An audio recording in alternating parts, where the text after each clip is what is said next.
तो हिंदू धर्म के अंदर भी नमाज है।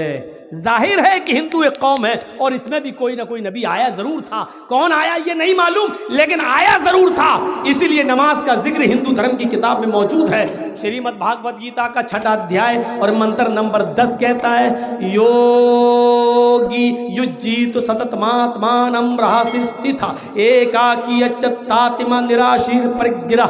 हवाला दे चुका हूं, श्रीमद् भागवत गीता अध्याय 6 मंत्र नंबर 10।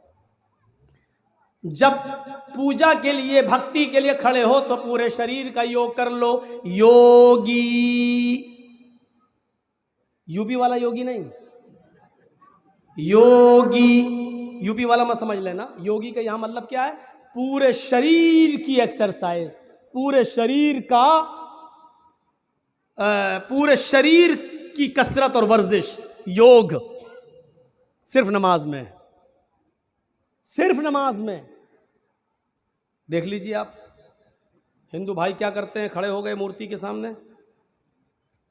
बस ओम भूर्भुवः स्वाहा, ये।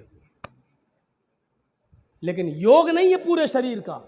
पूरे शरीर का योग देखिए आप, देखिए अल्लाहु अकबर, ये जो हाथ उठ रहे हैं, ये पॉजिटिव रेजिस दौड़ रहे हैं। मेडिकल साइंस की दृष्टि में, नज़र में पॉजिटिव रेजिस, ये वर्जिश है, हाथ की एक्सरसाइज।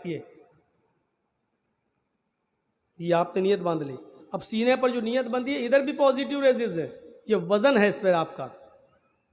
अभी रमज़ान का महीना आ रहा है ना, तरावी आप पढ़िएगा तो जब लंबी लंबी सूरत पढ़ी जाएगी और यालमून तालमून के सिवा कुछ समझ में नहीं आएगा, तब पीछे आपको नींद आएगी।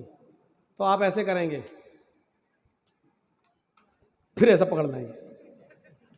ये पॉजिटिव रेजिस है यहाँ, ये हाथ पर वजन है, ये एक्सरसाइज है हाथ की, ये फिर पकड़। और जो लोग ऐसे करके यहाँ बांध लेते हैं, वो पॉजिटिव रेजिस वहाँ दौड़ते ही नहीं है। मैं ये बुरा मत मानिएगा, कोई अगर हो यहाँ बुरा ना माने, मैं जो जैसा पढ़ रहा है हमें उससे कोई एतराज़ नहीं है, लेकिन यहाँ ये बताना मेरा मकसद है कि एक्सरसाइज नहीं है हाथ की।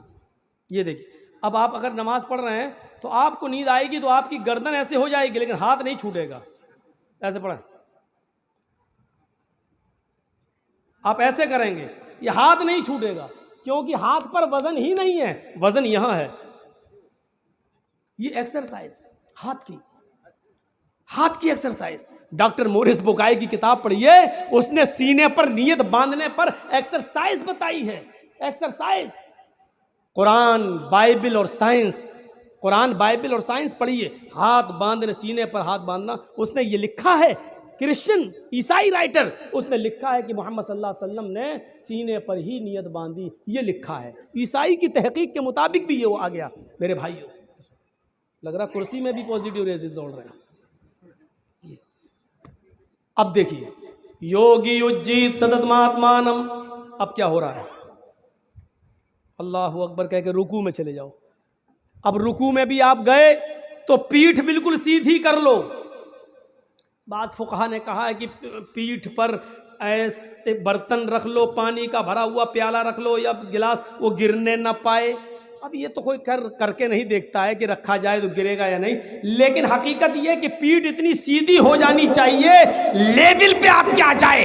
डॉक्टर मोरिस बुकाई अपनी किताब कुरान बाइबल और साइंस में लिखते हैं, अगर कोई आदमी वैसा रुकू करने लगे जैसे मोहम्मद रसूलुल्लाह सल्लल्लाहु अलैहि वसल्लम ने बताया है, तो इस आदमी को रीढ़ की हड्डी की प्रॉब्लम जिंदगी में कभी नहीं हो सकती है। वो आदमी रीढ़ की हड्डी के दर्द का शिकार तो हो सकता है, लेकिन रीढ़ की हड्डी के कैंसर का शिकार कभी नहीं हो सकता है, अगर वो उस तरीके से रुकू करने लगे जिस रुकू को मोहम्मद रसूलुल्लाह ने बताया है। आज बहुत से लोगों की रीढ़ की हड्डी में जो कैंसर हो रहा है, इसका मतलब यह है कि उनके रुकू सही से नहीं हो रहे हैं, या तो वो चू का मुरब्बा कर अल्लाह सुभान रब्बिल अज़ीम, सुभान रब्बिल अज़ीम, सुभान समीअल्लाहु लिमन हमिदा, अल्लाहु अकबर 3 बार इधर पड़ा, उठ गए। अभी सही से पीठ सीधी हो नहीं पाई थी, क्यों? 3 बार हो गया। इमाम साहब उठ गए तो ये भी उठ गए। इमाम अभी पढ़ रहे हैं रब्बना वलकल हम्द हम्दन कसीरन तय्यबन मुबारक, तब तक वो रुकू में घुस गए, अल्लाहु अकबर। और जब तक हमने कहा मुबारक कनफी, तब तक अल्लाहु अकबर कहकर सजदे में जा रहे हैं, तब तक इमाम साहब पहला सजदा करके उठ गए। अब हम जब तक 3 बार सुभान रब्बियल आला पढ़ रहे हैं, तब तक वो दूसरा सजदा कर रहा है, हम उठ रहे हैं। अल्लाहुम्मा मग़फ़िरली वरहमनी वहदनी वआफ़िनी वरज़ुक़नी, ये दुआ पढ़ रहे हैं, तब तक वो दूसरा सजदा करके उठ गया, खड़ा हो गया। तो रकातों की कसरत और तादाद ज्यादा कर लेने से कोई फायदा नहीं है, दुआएं आप कम करते चले जा रहे हो। हैं इतनी बड़ी दुआ, रब्बना व लकल हम्द हम्दन कसीरन तय्यबन मुबारकन फी, ये पढ़ते नहीं, रब्बना लकल हम्द, अल्लाहु अकबर। हम नहीं कह रहे हैं, सही है, पढ़ सकते हैं ये, लेकिन जरा गौर करो कि बुखारी शरीफ के अंदर ये दुआ भी तो है। किसी सहाबी ने पढ़ी थी तो अल्लाह के नबी ने कहा था, मैंने आसमान से फरिश्तों को उतरते हुए देखा जो तुम्हारे इन जुमलों पर झगड़ रहे हैं कि मुझे मैं ले जाऊंगा अल्लाह के पास। वो कौन से जुमले थे? रब्बना व लकल हम्द हम्दन कसीरन तय्यबन मुबारकन फी। तो मेरे भाइयों, इतनी बड़ी दुआ हम रुकू हम पढ़ ही नहीं पाते, तब तक सजदे हो जाते हैं। इसके बाद आइए, अल्लाहू अकबर कहकर सजदे में दोनों पैर मुड़े हुए हैं, ये यहां से हड्डी खिंचन हो रही है, रग नस, और इस नस का ताल्लुक ब्रेन तक से है। ब्रेन तक से आप सजदे में जब जाते हैं, यही मकाम वो मकाम होता है सजदे का।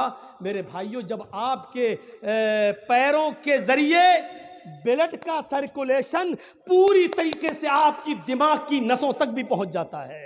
आप खड़े हैं, ब्लड दौड़ रहा है, लेकिन आपकी दिमाग में जितना खून चाहिए उतना वहां तक नहीं जा पा रहा है, जाता है आ जाता है, जा रहा आ रहा। जितना आपकी दिमाग की नसों को ब्लड चाहिए उतना ब्लड वहां तक नहीं पहुंच पा रहा है। जब आप सजदे में जाते हैं, सजदे में जाते हैं तो ब्लड का सर्कुलेशन दिमाग की सारी नसों को तर कर देता है। डॉक्टर मोरिस बुकाई ने लिखा है अपनी किताब के अंदर कि जो आदमी पांचों वक्त नमाज का आदी हो जाए, क्रिश्चियन राइटर है, ईसाई राइटर है, लेकिन लिख रहा है जो आदमी इस तरीके से सजदा करने लगे जिस तरह मोहम्मद रसूलुल्लाह ने बताया, तो वह आदमी ब्रेन हेमरेज का मैं कभी नहीं मर सकता है, उसको दिमाग की बीमारी कभी नहीं हो सकती है, ब्रेन हेमरेज कभी नहीं हो सकता है, क्योंकि ब्लड का सर्कुलेशन दिमाग तक दौड़ रहा है, दिमाग की सारी रसों में ब्लड पहुंच जाता है। ये पूरे शरीर का योग है, ये योग नहीं है।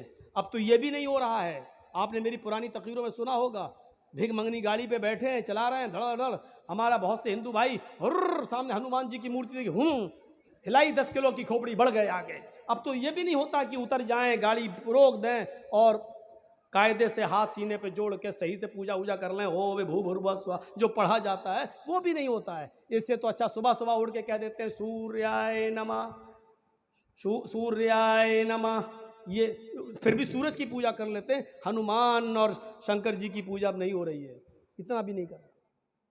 इतना टाइम कहाँ है?